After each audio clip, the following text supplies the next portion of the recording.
प्रणाम मित्रों। आशा करता हूँ आप सब स्वस्थ होंगे। और अब आइए कथा के अगले और अंतिम भाग में प्रवेश करते हैं। जब राजा जनक ने यह देखा कि शुकदेव भोग में भी योगी हैं, तो उन्होंने अंतिम और सबसे कठोर परीक्षा की योजना बनाई।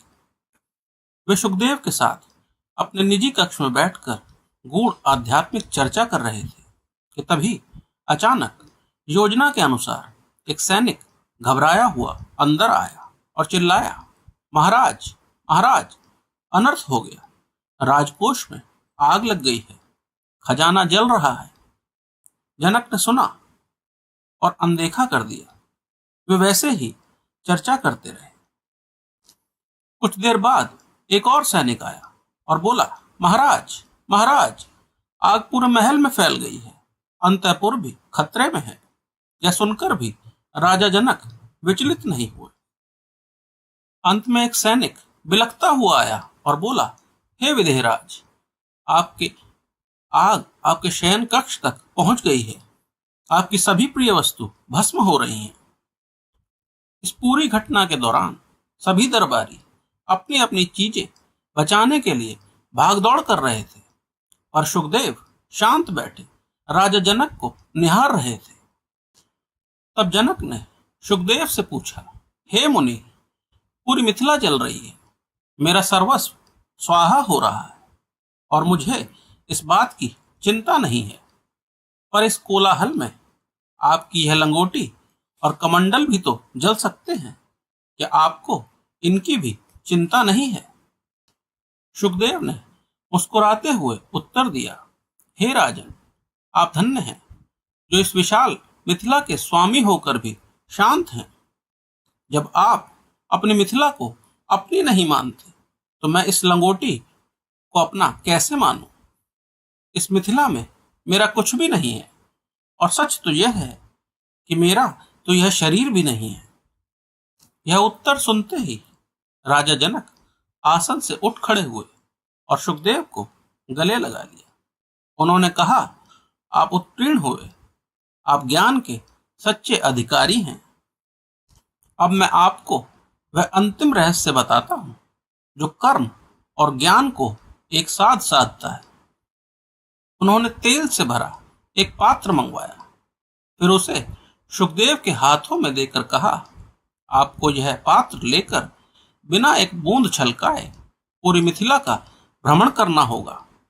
आपके पीछे नंगी तलवार लिए मेरा सेनापति चलेगा।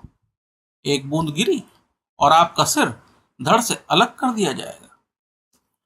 अब शुकदेव की चेतना की अंतिम परीक्षा थी।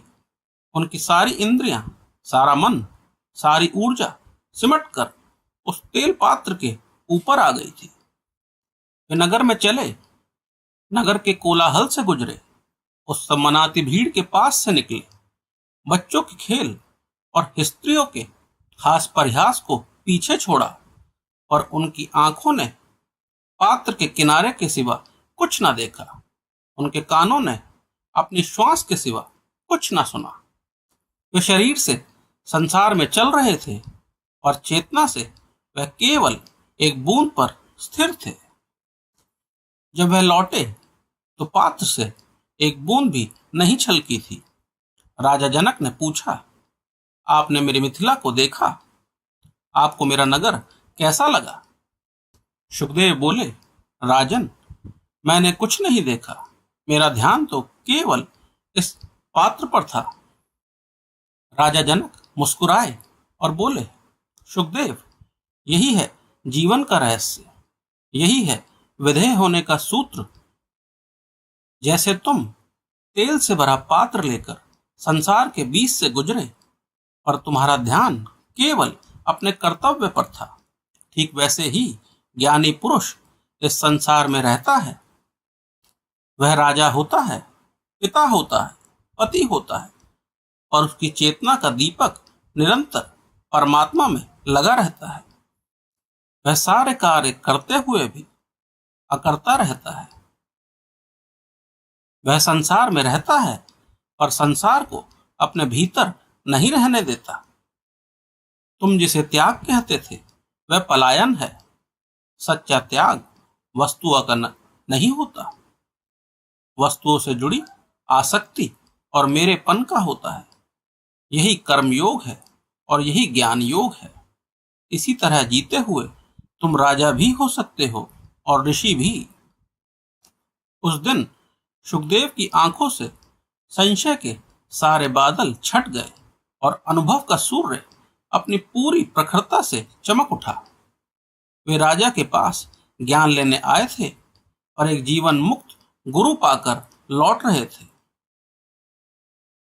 मित्रों, कथा का यह भाग यहाँ पूरा होता है। आशा करता हूँ आपको भाग पसंद आया हो। अगर कुछ त्रुटि हुई हो तो कमेंट में जरूर बताएं। अगर पसंद आए तो लाइक और सब्सक्राइब करें। मेरे चैनल पर वक्त देने के लिए आपका बहुत बहुत धन्यवाद।